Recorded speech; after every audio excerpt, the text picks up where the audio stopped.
It's been 25 days since North Carolina restaurants started to reopen. They were relieved their workers could start to make money again. A lot of us were happy to have a chance to go back and eat out. But of course, the reopening came with the condition that restaurants and customers needed to follow health guidelines. Now, we've seen in some places that can be a bit of an issue. Here you see customers out on the street outside of the QC Poorhouse last weekend, gathering in a crowd. And at Reed's in South Park, they were shut down Saturday after a worker tested positive, but they hope to reopen tomorrow. Those are some examples, and only on Channel 9 we learned about a new one today. Yes, a worker at the McDonald's in Cherryville tested positive yesterday, and the restaurant opened back up today. Our Gaston County reporter Ken Lemon is there now live. Ken, do you know if they told customers about what happened? Not at this point. A lot of those customers are surprised. We talked with them, tried to talk with the people here. No one would talk. They did give us this press release saying that they sanitized the restaurant and that workers who were in contact with the worker who tested positive, they are on quarantine, but they did not say if that worker came in contact with customers, which obviously is the first thing people wanted to know when we told them. Most people we saw today had no clue that an employee at this McDonald's in Cherryville tested positive for COVID-19. We were the first to tell them. What do you think hearing about this?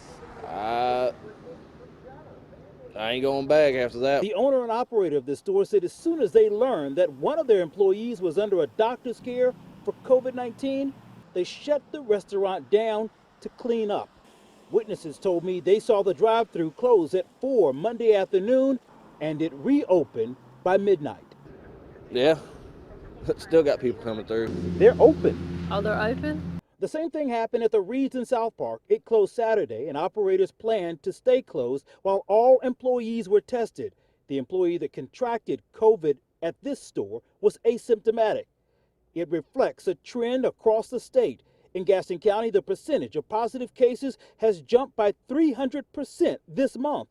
Health officials say it is due in part to more people getting tested, but it is mostly people letting their guard down when the stay-at-home order was lifted. People certainly are looking backwards and wanting to go back to the way it was prior to the virus. And Ken, we have been seeing an increase in the number of cases at restaurants and other businesses like that one, but often customers are not being told about this.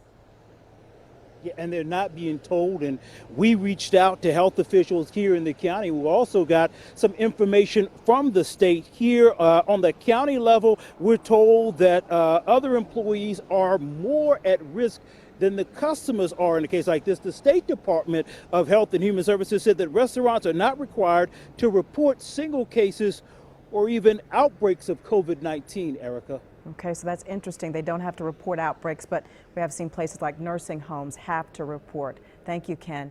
Now, seeing more cases as restaurants reopen, we looked into the risk level for different kinds of businesses.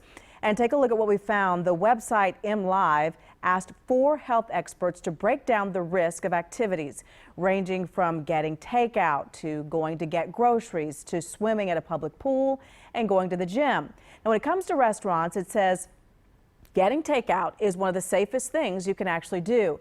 But the risk goes up 3 levels when you eat outside at a restaurant, with eating indoors getting even riskier. Right now, North Carolina is under phase 2. You can see some of the riskier activities are closed down right now. But under phase 3, even more businesses are expected to reopen. Governor Roy Cooper saying that he will announce exactly what that will include next week.